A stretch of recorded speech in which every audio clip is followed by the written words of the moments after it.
Vote দেওয়া সম্পন্ন হয়ে গেলে সেলফি ছবি সবগুলো তোলার পরে এই ভোট দিয়েছি এরকম লেখা আসবে, ভোট দিয়েছি।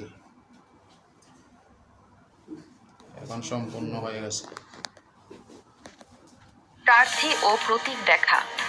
প্রার্থী ও প্রতীক নির্ধারিত হবার পর প্রার্থী ও প্রতীক দেখার জন্য পুনরায় অ্যাপে লগইন করুন এবং লাইভলিনেস যাচাই করুন।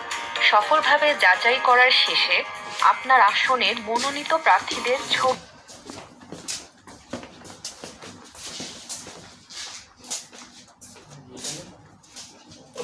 ব্যালট পোস্টে জমা দিয়েছেন।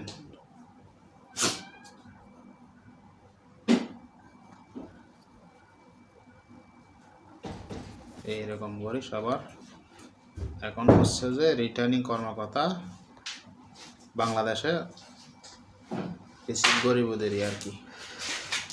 এতটুকু শেষ।